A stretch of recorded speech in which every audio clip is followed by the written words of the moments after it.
कर्पूरगौरं करुणावतारं संसारसारं भुजगेन्द्रहारं सदा वसन्तं हृदयारविन्दे भवं भवानी सहितं नमामि। भवं भवानी सहितं नमामि। भवं भवानी सहितं नमामि। शिव सहस्रनाम स्तोत्र। यह श्रवण पठन द्वारा मानसिक शांति, एकाग्रता, भय मुक्ति, स्वास्थ्य लाभ एवं शत्रु नाश होइଥାଏ। शिवंकर एही 1008 नाम सौभाग्य, धन, जश वृद्धि सहित पारिवारिक सुख प्रदान करिଥାଏ। ता सहित पूर्वजन्मर समस्त पाप नष्ट होइଥାଏ एवं ग्रह दोष दूर हुए। तेणु आसन्तु श्रवण करिबा महादेवंकर एही 1008 नाम। ध्यानं शान्तं पद्मासनस्थं शशिधरं मुकुटं पञ्चवक्त्रं त्रिनेत्रं शूलं वज्रं च खड्गं परशुमभयदं दक्षभागे वहन्तं नागं पाशं च घण्टं प्रलयहुतवहं शाङ्कुशं वामभागे नानालङ्कारयुक्तं स्फटिकमणिनिभं पार्वतीशं नमामि। स्तोत्रम्। ॐ स्थिरः स्थाणु प्रभुर्भीमः प्रवरवरदवरः सर्वात्मा सर्वविख्यातः सर्वः सर्वकरभवः जटी चर्मी शिखण्डी च सर्वाङ्ग सर्वभावनः हरश्च हरिणाख्यश्च सर्वभूतहरः प्रभुः प्रवृत्तिश्च निवृत्तिश्च नियतः शाश्वतध्रुवः श्मशानवासी भगवान् खचरगोचरर्दनः अभिवाद्य महाकर्मा तपस्वी भूतभावनः उन्मत्तवेषप्रच्छन्नः सर्वलोक प्रजापतिः महारूप महाकाय वृषरूप महायशः महात्मा सर्वभूतात्मा विश्वरूप महाहनुः लोकपालन्तहितात्मा प्रसादहयगर्धभिः पवित्रं च महांश्चैव नियमनियमाश्रितः सर्वकर्मा स्वयंभूत आदिरादिकरनिधिः सहस्राख्य विशालाख्यः सोमनक्षत्रसाधकः चन्द्रः सूर्यः शनिः केतुर्ग्रहपतिर्वरः अर्त्रिरत्र्या नमस्कर्ता मृगबाणार्पणो नखः महातपा घोरतपा अदीनो दीनसाधकः संवत्सरकर मन्त्रः प्रमाणं परमं तपः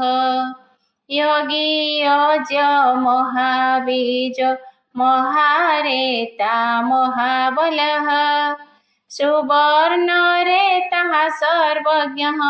सुबीज बीजवाहनः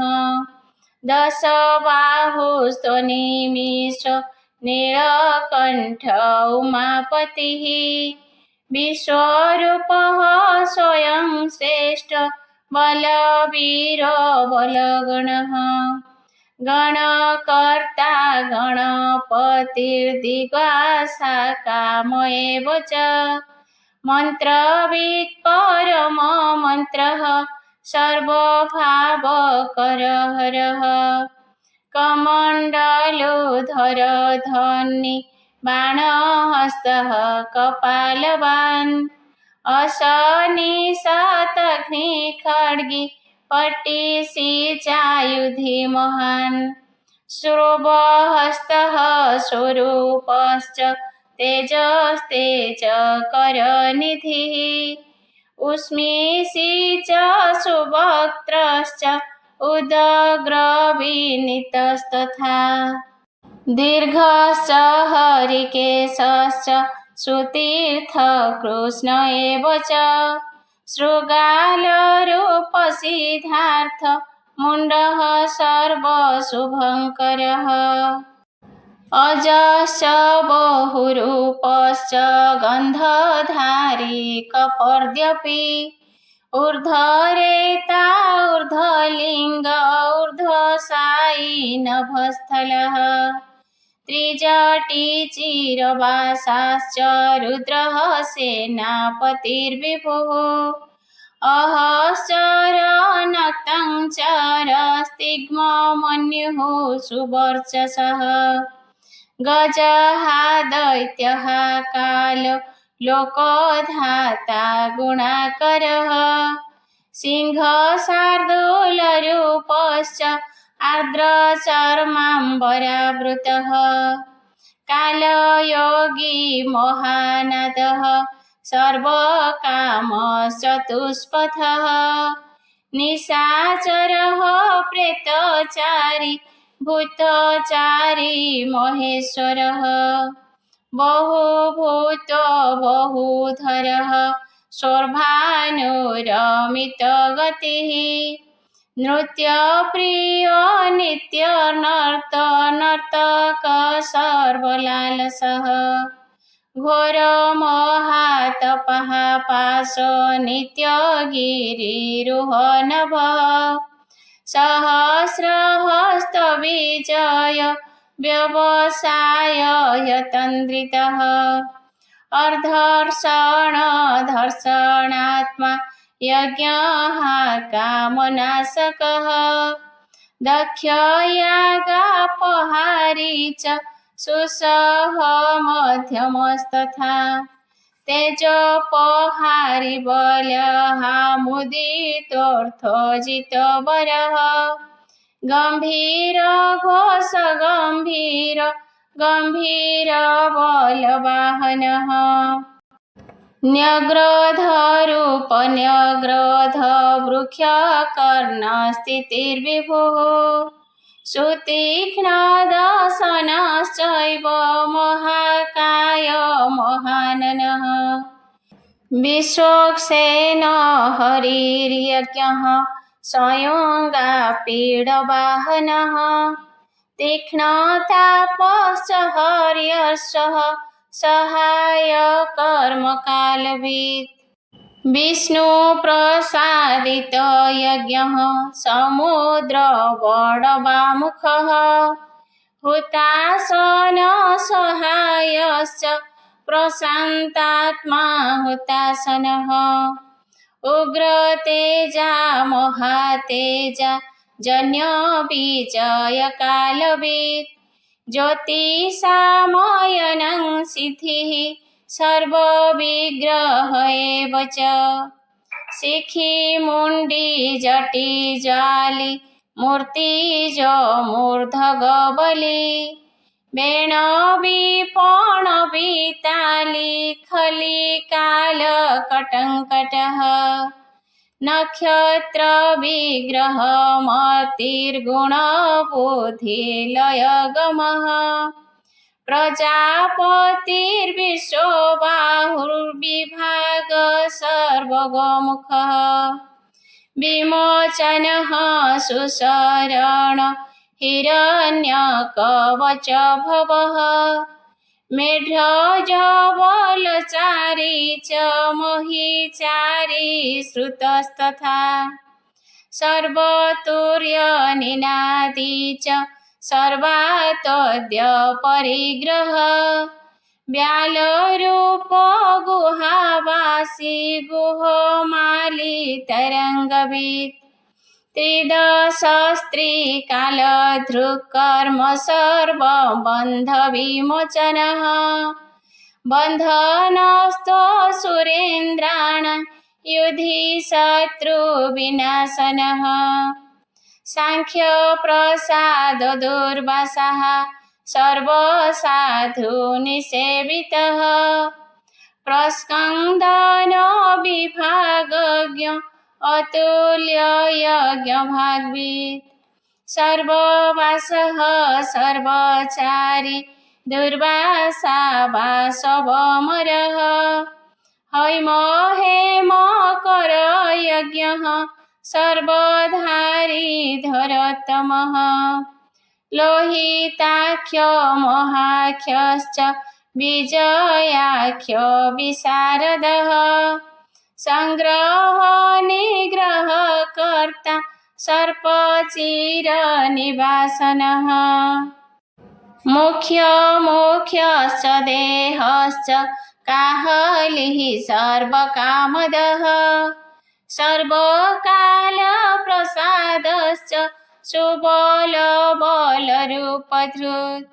सर्वकामवरश्चैव सर्वदा सर्वतोमुख आकाशनिर्विरूपश्च निपातिह्य वसः खगः रौद्ररूपंसुरादित्य बहुरश्मिः सुवर्चसि वसुवेगो महावेगो मनोवेगो निशाचरः सर्ववासी श्रियावासी उपदेशकरकरः मुनिरात्मनिरालोकः संभग्नश्च सहस्रदः पक्षी च पक्षरूपश्च अतिदीप्तो विशाङ्पतिः उन्मादो मदनः काम ह्यसोऽर्थकरयशः वामदेवश्च वामश्च पादक्षिणश्च वामनः सिद्धयोगी महर्षिश्च सिद्धार्थसिद्धसाधकः भिक्षुश्च भिक्षुरूपश्च विपणो मृदुरव्ययः महासेनो विशाखश्च षष्टिभागो गवाङ्पतिः वज्रहस्त च विस्कम्भी च मुस्तभन एव च वृतावृतकरस्ताल मधुर्मधुकलोचनः वाचस्पत्यो वाजसन नित्यमाश्रमपूजितः ब्रह्मचारी लोकचारी सर्वचारी विचारवित् ईशान ईश्वरः कालो निशाचारी पिनाकवृत् निमित्तस्थो निमित्तं च नन्दिर्नन्दिकरहरिः नन्दीश्वरश्च नन्दी च नन्दन नन्दिवर्धनः भगहारी निहन्ता च कालो ब्रह्मा पितामहः चतुर्मुख महालिङ्ग चारुलिङ्गस्तथैव च लिङ्गाध्यक्ष सुराध्यक्ष योगाध्यक्ष युगावः बीजाध्यक्ष बीजकर्ता अध्यात्मानुगतबलः इतिहासः सकल्पश्च गौतमोऽथ निशाकरः दम्भ ह्यदम्भ वैदम्भ वस्य वशकरः कलिः लोककर्ता पशुपतिर्महाकर्ता ह्यनौषधः अक्षरं परमं ब्रह्म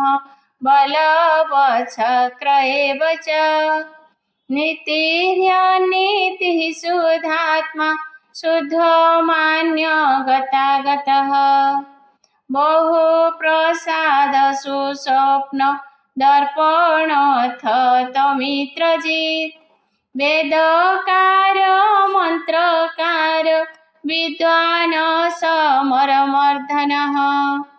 महामेघ निवासी च महाघोर वशीकरः अग्निज्वाल महाज्वाल अतिधूम्रहुतहविः वृषण शंकर नित्यवर्चसी धूमकेतनः नीलस्तथाङ्गलुब्धश्च शोभन नीरवग्रह स्वस्तिद स्वस्ति भावश्च भागी भागकरलघुः उषङ्गश्च महाङ्गश्च महागर्भपरायणः कृष्णवर्णः सुवर्णश्च इन्द्रियं सर्वदेहिनां महापाद महाहस्त महाकाय महायशः महामूर्धा महामात्र महानेत्र निशालयः महान्तको महाकर्ण मोहोष्ठश्च महाहनुः महानाश महाकम्बुर्महाग्रीवः श्मशानभाक् महावक्ष्या मोहरस्क ह्यन्तरात्मा मृगालयः लम्बनलम्बितष्ठश्च महामायः पयनिधिः महादन्त महादंष्ट्र महाजिह्व महामुखः महानख महारोमा महाकेश महाजटः प्रसन्नश्च प्रसादश्च प्रत्ययगिरिसाधनः स्नेहन स्नेहनश्चैव अजितश्च महामुनिः वृक्षाकार वृक्षकेतुरनलवायुवाहनः गण्डली मेरुधामा च देवाधिपतिरेव च अथर्वशीर्षसामास्य ऋक्षःस्रामितेक्षणः यजुः पादभुजगुह्यः प्रकाशो जङ्गमस्तथा अमोघार्थ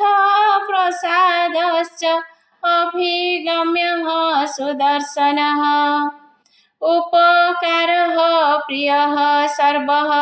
कनककाञ्चन छविः नाभिर्नन्दीकर भावः पुष्करस्थपतिः स्थिरः द्वादशस्त्रासनश्चाद्य यज्ञसमाहितः नक्तङ्कलिश्च कालश्च मकरकालपूजितः सगणगणकारश्च भूतवाहनसारथिः भस्मशय भस्मगोप्ता भस्मभूतस्तरुर्गणः लोकपालस्तथा लोकमहात्मा सर्वपूजितः शुक्लस्त्रीशुक्लसम्पन्नः शुचिर्भूतनिसेवितः आश्रमस्थः क्रियावस्थ विश्वकर्ममतिर्वरः विशालशाखस्ताम्रोष्ट ह्यम्बुजालः सुनिश्चलः कपिलकपिशः शुक्ल आयुश्चैव परपरः गन्धर्वह्यदिस्तार्क्ष्य सुविज्ञेयः सुशारदः परशोऽध्यायुधो देव ह्यनुकारी सुबान्धवः तुम्बवीण महाक्रोध ऊर्ध्वरेता जलेशयः उग्रवंशकर वंशनादह्यनिन्दितः सर्वाङ्गरूपमायावी सुहृदह्यनिलनलः बन्धनबन्धकर्ता च सुबन्धनविमोचनः स यज्ञारिः स कामारिर्महादंष्ट्रमहायुधः बहुधा निन्दितः सर्वः शङ्करधनः अमरेश महादेव विश्वदेवः सुरारिः अहिर्वृद्ध्यानिलाभश्च चेकितानहविस्तथा अजेकपाचकापालि त्रिशङ्कुरजितः शिवः धन्वन्तरिर्धूमकेतुः स्कन्धवैश्रवणस्तथा धाता शक्रश्च विष्णुश्च मित्रस्तोष्टा ध्रुवधरः प्रभाव सर्वगवायुरर्यमा सविता रविः उषङ्गुश्च विधाता च मान्धाता भूतभावनः विभुर्वर्णविभावी च सर्वकामगुणावः पद्मनाभो महागर्भचन्द्रवक्त्रनीलनलः बलवांश्चोपशांसश्च पुराणपुण्यचञ्चुरी कुरु कर्ता कुरु वासी कुरु भूतगुणौषधः सर्वाशयदर्भचारी सर्वेषां प्राणिनां पतिः देवदेवः सुखासक्तः सदस सर्वरत्नवित् कैलासगिरिवासी च हिमवद्गिरिसंश्रयः कुलहारी कुलकर्ता बहुविद्य बहुप्रदः वणिजवर्धकी वृक्ष बकुलचन्दनच्छदः सारग्रीवो महाजत्रुरलोलश्च महोषधः सिद्धार्थकारी सिद्धार्थस्तं देवव्याकरणतरः सिंहनादः सिंहदंष्ट्र सिंहग सिंहवाहनः प्रभावात्मा जगत्काल स्थालोलोकहितस्तरुः सारङ्गनवचक्राङ्गः केतुमाली सभावनः भूतालय भूतपतिरहरात्रमनिन्दितः बाहिता सर्वभूतानां निलयश्च विभुर्भवः अमोघ संयतो ह्यश्च भोजन प्राणधारणः धृतिमान् मतिमान् दक्षः सत्कृतश्च युगाधिपः गोपालिर्गोपतिर्ग्रामो गोचर्मवसनहरिः हिरण्यबाहुश्च तथा गुहापालः प्रवेशिनां प्रकृष्टारिर्महाहर्ष जितकामो जितेन्द्रियः गान्धारश्च सुबासश्च तपः सक्तरतिर्नरः महागीतो महानृत्य ह्यप्सरगणसेवितः महाकेतुर्महाधातुर्नैकसानुचरश्चलः आवेदनीय आदेशः सर्वखण्डसुखावः तोरणस्तारणवातः परिधिपतिखेचरः संयोगवर्धन वृद्ध अतिवृद्ध गुणाधिकः नित्य आत्मसहायश्च देवासुरपतिः पतिः युक्तश्च युक्तबाहुश्च देवदेवीषुपर्वणः आषाढश्च सुषाढश्च ध्रुवोऽथ हरिणहरः वपुरार्वर्तमानेभ्यो वसुश्रेष्ठो महापथः शिरोहारी विमर्शश्च सर्वलक्षणलक्षितः अक्षश्च रथयोगी च सर्वयोगी महाबलः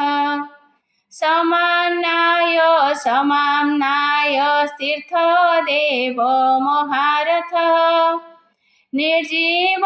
जीवन मन्त्रः शुभाख्यो बहुकर्कशः रत्नप्रभृतरत्नाङ्गो महार्णवनिपानवित् मूलं विशालह्यमृत व्यक्ताव्यक्तस्तपोनिधिः आरोहणाधिरोहश्च शिलधारी महायशः सेनाकल्प महाकल्प योगयुगकर हरिः युगरूप महारूप महानागहनवधः न्यायनिर्वापणः पादः पण्डितो ह्यचलोपमः बहुमालो महामालः शशिहरसुलोचनः विस्तारलवणः कूपस्त्रियुगसफलदयः त्रिलोचन विसंज्ञागो मणिविधजटाधरः बिन्दुर्विसर्गसुमुखः शरः सर्वायुधसः निवेदनः सुखाजात सुगन्धार महाधनो गन्धपाली च भगवानुत्थान सर्वकर्मणाम् मन्थान बहुलवायुः सकल सर्वलोचनः तलस्थालः करस्थाली ऊर्ध्वसंहननो महान् छत्रं सुछत्रविख्यात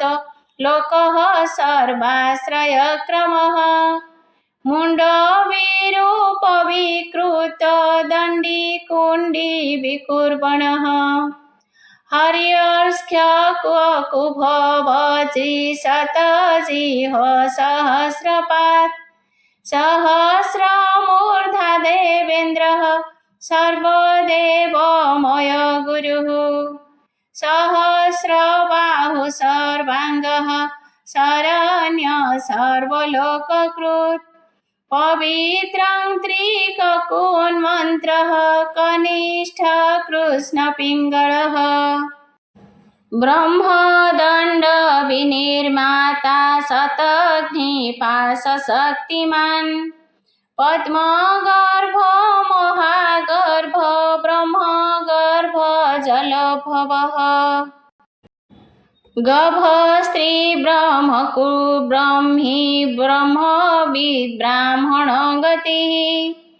अनन्तरूपनैकात्मा तिग्मतेजः स्वयंभुवः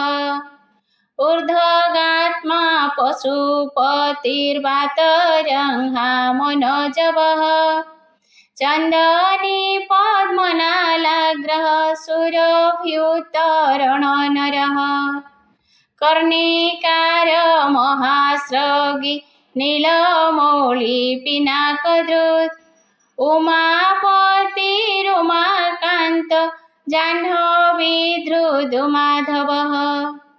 वरवराह वरद वरेण्य सुमहासनः महाप्रसाददमनः शत्रुः श्वेतपिङ्गळः पितात्मा परमात्मा च प्रयतात्मा प्रधानधृत् सर्वपार्श्वमुखस्त्र्यख्य धर्मसाधारणवरः चराचरात्मा सूक्ष्मात्मा अमृतो गोवृषेश्वरः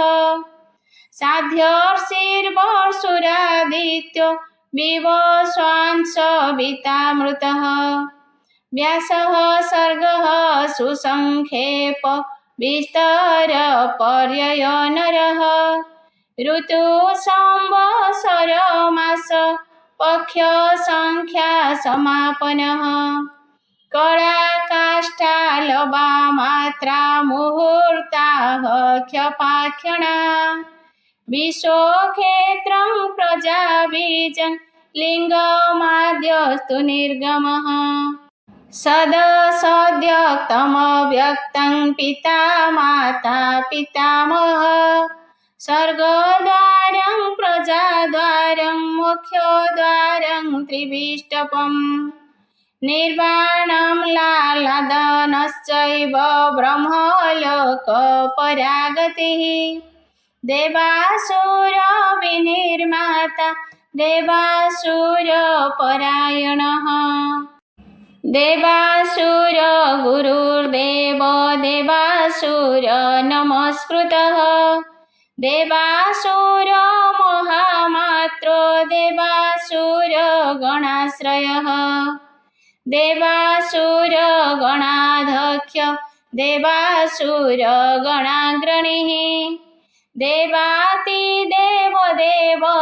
देवर्षिर्देवासुर वरप्रदः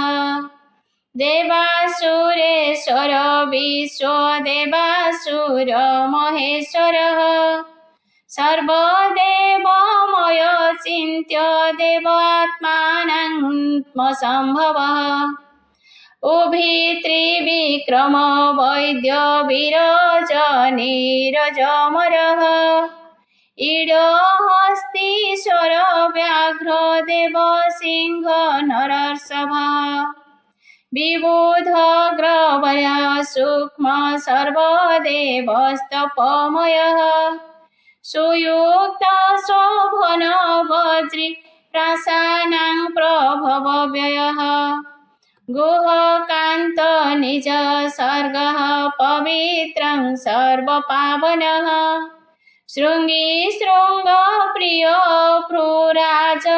राज निरामयः अभिराम सुरगण विराम सर्वसाधनः ललाटाख्यो विश्वदेव हरिण ब्रह्मवर्चसः स्थावराणां पतिश्चैव नियमेन्द्रियवर्धनः सिद्धार्थ सिद्धभूतार्थ चिन्त्य सत्यव्रतः शुचि व्रताधिप परं ब्रह्म भक्तानां परमागतिः विमुक्त मुक्त तेजाश्च श्रीमान् श्रीवर्धन जगत्। उत्तर पीठिका वा फलश्रुति यथा प्रधानं भगवानिति भक्त्या स्तुतमया यं न ब्रह्मादयो देवा विदुस्तस्तेन नर्षयः श्रोतव्यमर्चं वन्द्य च कस्तोष्यति जगत्पतिं भक्त्या तेवं पुरस्कृत्य मया यज्ञपति विभुः तत्त्वभ्यनुज्ञां सम्प्राप्य स्तुतमतिमताम्बरः शिवमेभिस्तु वन्देवं नामभिपुष्टिवर्धनैः नित्ययुक्तः शुचिर्भक्तः प्राप्नोत्यात्मानमात्मना एतद्धि परमं ब्रह्मादिगच्छति ऋषयश्चैव देवाश्च स्तुवन्त्यो तेन तत्परम् स्तूयमानो महादेवस्तुष्यते नियतात्मभिः भक्तानुकम्पि भगवानात्मसंस्थाकर विभो तथैव च मनुष्येषु ये मनुष्या प्रधानतः आस्तिका श्रद्धानाश्च बहुर्भिजन्मभिस्तवैः भक्त्या ह्यनन्यमीशान् परं देवं सनातनम् कर्मणा मनसा वाचा भावेनामित तेजसा शयाना जाग्रमाणाश्च व्रजनो नोपविंशस्तथा उन्मिषन्निमिषंश्चैव चिन्तयन्तः पुनः पुनः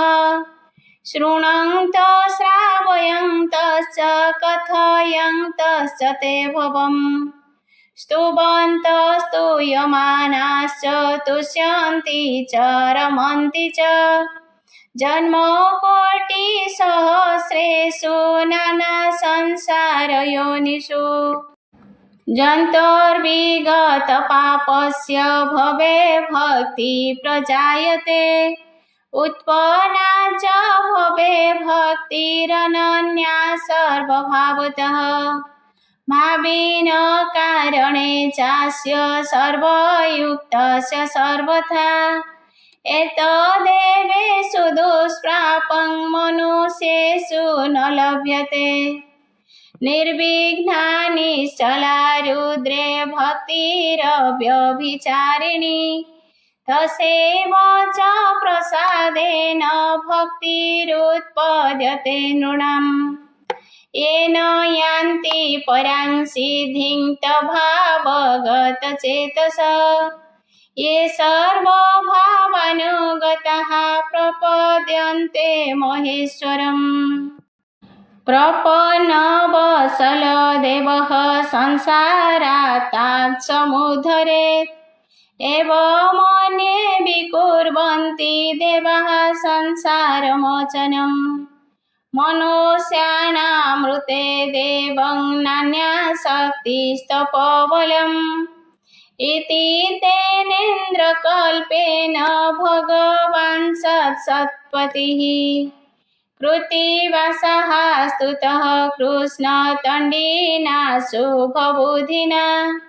स्तवमेतं भगवतो ब्रह्मा स्वयं धारयत् गीयते च सबुध्येत ब्रह्मा शङ्करसन्निधौ इदं पुण्यं पवित्रं च सर्वदा पापनाशनम् योगदं मोक्षदं चैव स्वर्गदं तोषदं तथा एवमेतत्पठन्ते य एकभक्त्या तु शङ्करम् या गतिः साङ्ख्ययोगानां व्रजन्ते तां गतिं तदा स्तवमेतं प्रयत्नेन सदा रुद्रस्य सन्निधौ अधमेकं चरे भक्तः प्राप्नुयादीप्सितं फलम् एतद्रहस्यं परमं ब्रह्मणो हृदि संस्थितम् ब्रह्मा प्रोवाच शक्राय शक्रः प्रोवाच मृत्यवे मृत्युः प्रोवाच रुद्रेभ्यस्तन्विमागमत् महता तपसा प्राप्तस्तण्डिना ब्रह्मसद्मनि तण्डी प्रोवाच शुक्राय गौतमाय च भार्गवः वैवस्वत्वाय मनवे गौतम प्राह माधव नारायणाय साध्याय समाधिष्ठाय धीमते यमाय प्राह भगवान् साध्य नारायणचितः नाचिकेताय भगवानः वैवस्वतो यमः मार्कण्डेयाय वार्ष्णेय नाचिकेतोऽभ्यभाषत मार्कण्डेयान्मया प्राप्तो नियमेन जनार्दन तवाप्यहममित्रघ्नस्तवं दद्याह्यविश्रुतम् स्वर्गमारोग्यमायुष्यं धन्यं वेदेन संवितम् नास्य विघ्नं विकुर्वन्ति दानवायक्षराक्षसा पिशाचाय तु धनवागुह्यका भुजगापि य पठेत् शुचिपार्थ ब्रह्मचारी जितेन्द्रियः अभग्नयोगवर्षं तु स्वश्वमेधफलं लभेत्। इति श्री महाभारते अनुशासन पर्वणि महादेव सहस्रनाम स्तोत्रम नाम सप्तदशाध्याय। नमः शिवाय नमः शिवाय हर हर बोले नमः शिवाय नमः शिवाय नमः शिवाय।